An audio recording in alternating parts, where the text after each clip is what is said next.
Jared Polinfrono's Photo.com, and this is time for the honorable mentions and some critiques from the top, well, from the weekend section, which was September 10th and 11th. If you'd like to vote, please click here on the screen right now to see the top 5 from the 10th and the 11th, which was fashion. Some really awesome photos. But these are the honorable mentions and the ones I just wanted to point out for either critiques or just to point out. So this first image on the screen, I wanted to point it out because somebody went out and did a photo shoot. I really like when you guys get, think outside the box and go do photo shoots, set up things to do and try to do this. In this case, we've got a flash going on here. There's some funny photos of this guy. I guess he's a DJ, he's a singer. I love the velour suit because who doesn't love velour suits?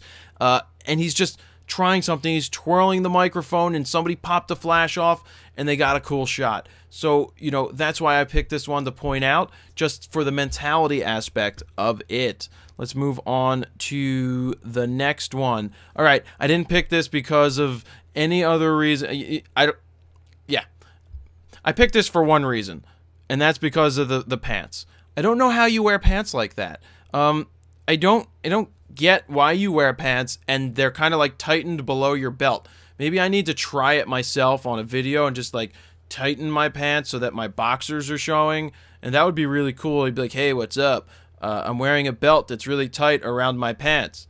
How do you go to the bathroom like that when the belt is right around the area where that hole is cut in the boxers? I don't get it. So I'm gonna move on. That's the only reason why I took this shot. I like this image for the reason of the joy that was captured here. What a great photo this is to have. I didn't think it was strong enough for the top 5, but I just wanted to point it out because I thought it was well worth honorable mention and showing it because of the moment that was captured. The fun that the kid's having here. These are merry-go-rounds. I don't remember having a belt on a merry-go-round when I was a kid. Maybe we were just, it was the 80s, so maybe things were riskier.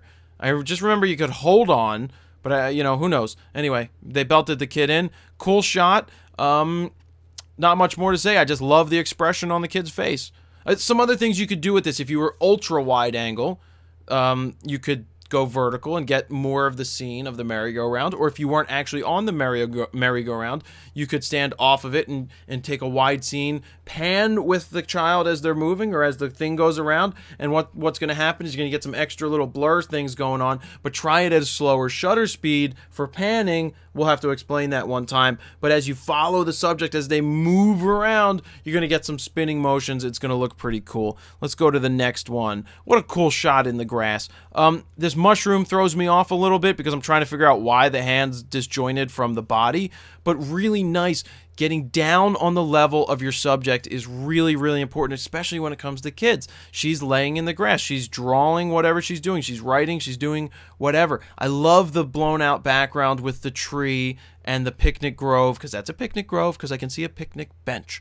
It's just a sweet image. In terms of processing, it's a little on the mushy side. In terms of color, it's a little... I think some color touching up could be done here. I'd like to see the raw file to see what we would do to it or what everybody would do to it. But I thought it was a shot worthy of definitely mentioning. I love how the grass, there's some grass that's in focus, and then everything starts to go out of focus as you go back into it. You can see the focus plane, the focal plane right here, because it's out of focus here, it's out of focus here, but it's in focus all the way across this plane. Great job. That's why I pointed this photo out. What I liked about this photo is that it said that I believe it's a male who's a photographer, that he got out to photograph with his son. I just like hearing that. I like seeing that, the parents are doing things with their kids and going out and photographing and doing things together, and that photography has been the glue, part of the glue for doing that. I also thought it was a cool shot, utilizing the white walls are going to bounce light off. It looks like there's a little bit of fill light playing part in here, but that's okay. I thought it was cool. He saw something, he tried for a cool photo. It works it's very symmetric. Even though the kid's not right in the middle of the frame, it still works. And you get that bounce light off the walls, and it's nice. It's a nice shot. Nice job. So then we move on to this. Why did I pick this image out? Well, one, I feel this guy has dreadlocks, but that's not the reason. The only reason I picked, well, I like the frame. I like the blown out background. I like the composition. But the one reason I picked it out is that the lens hood is not out on the camera. I recommend always using the lens hood no matter what, in brightness and darkness and shadow and in snow and rain. Always use a lens hood. As soon as my lenses go on, lens hood, boom, it's out.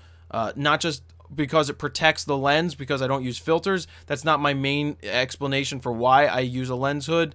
But the lens hood is going to cut down on stray glare and things like that. So if you're shooting, the sun is up here, you're not going to get lens flare. You're not going to get extra glare coming in, and your pictures tend to look a little thicker in my mind. So let's move to the next one. 3 ladies. All right. One thing I noticed over here, well, everything looks good down here. And I'm not saying that because it looks good down there. I'm saying it looks good down there because it's contrasty. There's some contrast here. What happens here when you shoot in front of a window is that it's very difficult to get a nice contrast with this backlight without blowing out the rest of the scene. So you see how it's flat? It's flat because of the backlight. So if possible, try to use this window light as the front light. Turn the girls around. Okay. Put the girls on the other side away from the window and put your back towards the light. Let their face, let the light go into them. And then you're going to get a nice, thick, and contrasty photo, opposed to something that's harder to, get because this is blown out. Also, try not to shoot the foot so close to the edge of the frame. That's just a thing, you could just work on that if you see that. But yeah, definitely put the girls on the other side of the room as much as possible, facing the window so that the light coming in is nice and contrasty, and it's going to be sweeter. Whereas this one could have been good if the light was right. Next image.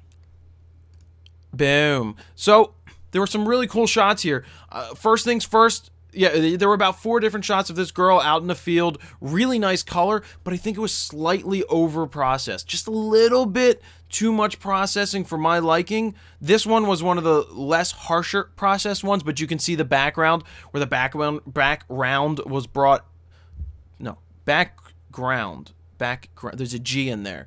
The background was brought out. It's a little too harsh for me.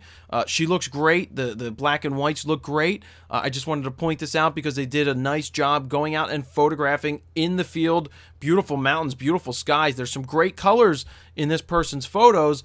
I just thought that it was a little too over-processed for my liking. Do we have any more left? Nope, we're back to microphone guy throwing it around going, hey, what's up? Would you like a microphone? Booyah!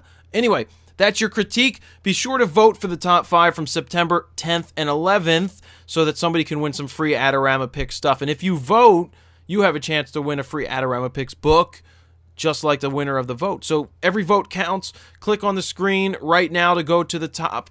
Wow, I am losing my voice. To go to the top 5 from September 10th and 11th, where you'll see how to vote for the top 5. Jared Poland, FroKnowsPhoto.com. See ya.